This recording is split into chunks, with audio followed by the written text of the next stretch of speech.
I'm Carmine Gallo, communications coach and author, The Presentation Secrets of Steve Jobs. It's a book that will help you sell, express, and communicate your ideas more persuasively than you've ever imagined.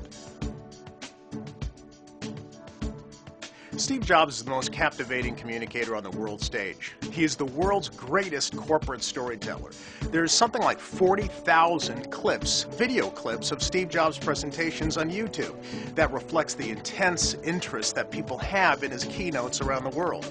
I wrote a Business Week column on the subject, and it really turned out to be a hit with readers, not only in the US and North America, but around the world. Steve Jobs has elevated product launches to an art form. Every slide is written like a piece of poetry. Every presentation created like a theatrical experience. I think this book is as close as you'll ever get to having the master himself speak directly in your ear as you craft and deliver the story behind your brand.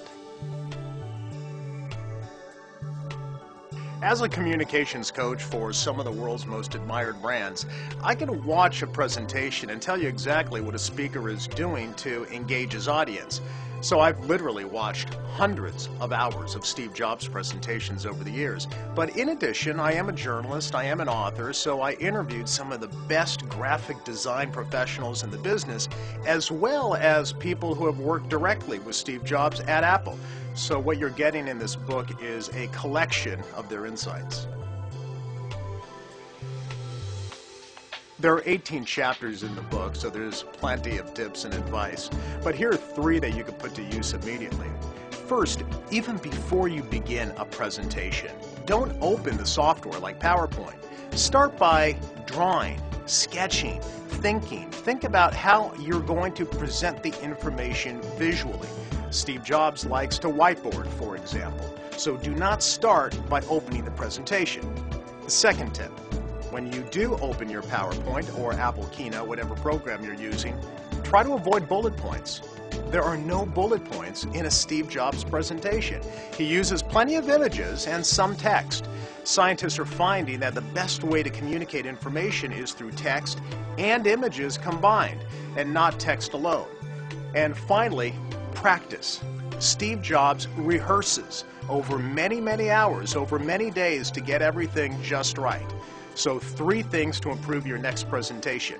Practice, avoid bullet points, and before you begin, think, sketch, draw, brainstorm.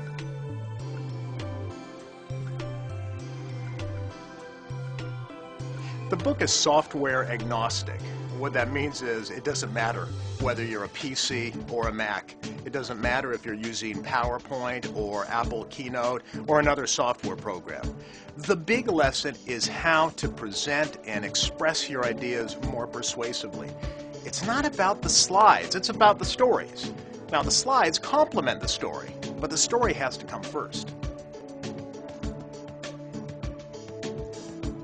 Most people give presentations to deliver information. Steve Jobs creates an experience. It's infotainment, meant to inform, educate, and to entertain. Steve Jobs actually has fun giving presentations. When's the last time you had fun delivering a presentation? But he also creates a sense of drama. And this is a technique that goes all the way back really to 1984 when he first introduced Macintosh. He was giving a presentation or a speech to a group of sales executives at Apple. And at the time, IBM, which was known as Big Blue, was really the main competitor to Apple.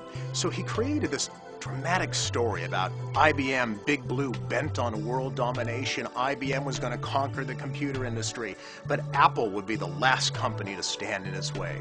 It was very dramatic stuff, and of course everybody went nuts.